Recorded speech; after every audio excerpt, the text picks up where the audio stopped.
Mwaka 1890, ardhi ya mababu zako iliuzwa. Haikutwaliwa kwa vita, haikuibiwa, iliuzwa kwa bei, kwa saini na kwa risiti. Na risiti hiyo bado ipo mpaka leo. Watu wengi wanajua kuwa Tanzania ilitawaliwa, lakini ni wachache wanajua siku yenyewe, kiasi chenyewe na mchezo uliochezwa kuhamisha umiliki wa ardhi hii kwenda kwa mataifa ya kigeni.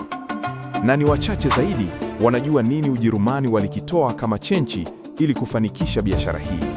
Maana hicho walichokitoa ndicho kinabadilisha kila kitu. Hii siyo stori ya kinyonge. Hii ni stori ya mchezo wa kijiopolitiki uliochezwa katika ngazi za juu kabisa, ambapo Tanzania ilikuwa ndiyo tuzo.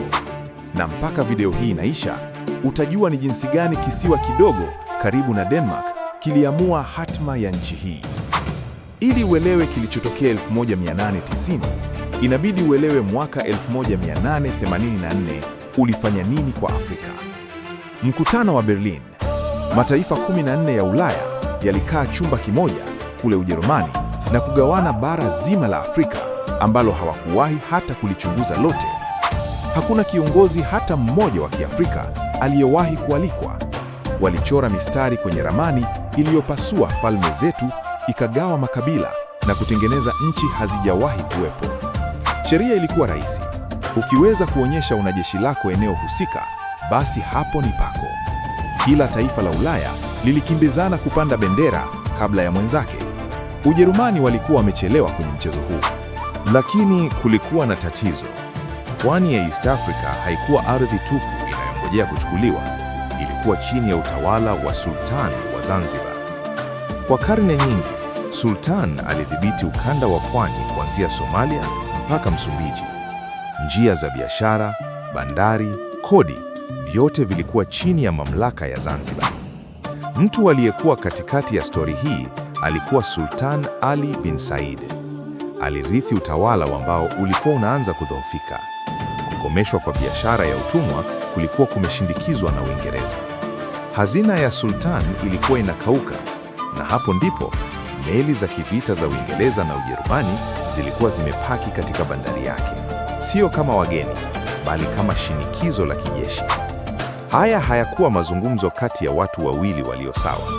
Huyu alikuwa mtu anayepewa chaguo la kubali deal au ukabiliane na hatari usiyoiweza. Mnamo Julai 1, 1890, mikataba miwili ilisainiwa ambayo ingeamua hatma ya East Africa kwa karne ijayo.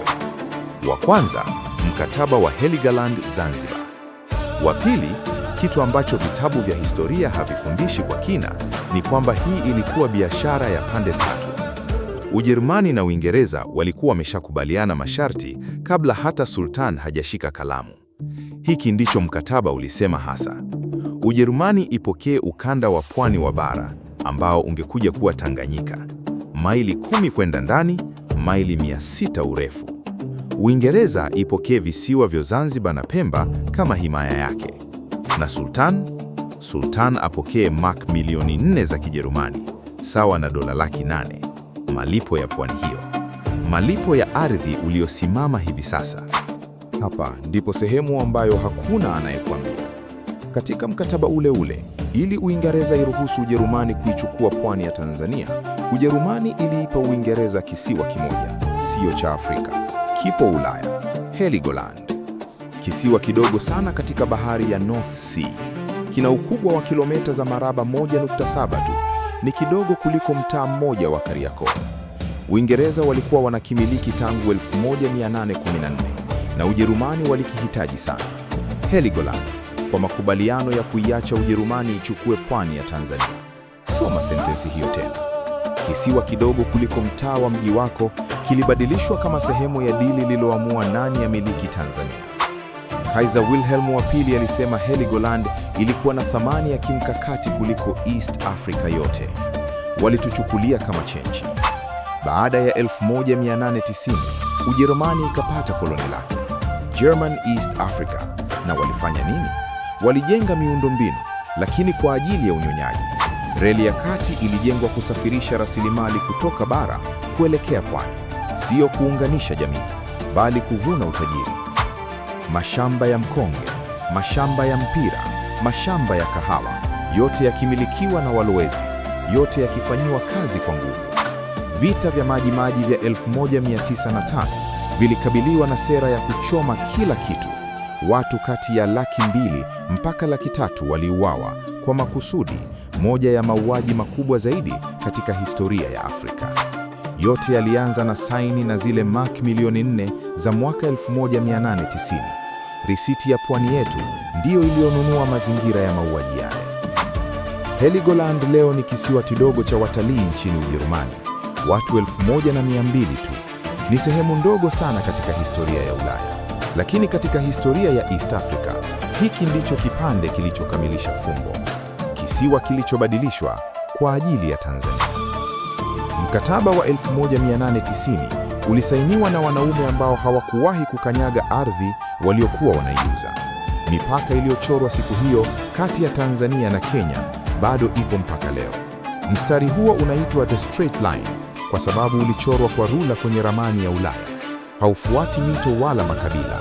Mstari mnyoofu uliochorwa na watu kule Berlin bado unatutenga. Swali langu ni hili: kama bei ililipwa, kama kuna risiti, je, hiyo inafanya mauzo haya kuwa halali? Je, ardhi inaweza kuuzwa na mtu ambaye hakuwa mmiliki wake halisi? Fuatilia Akili Archives, maana video ijayo nitaonyesha mkataba wa Karl Peters uliotumika kuwahadasha machifu wetu kwa chupa za pombe. Akili Visuals.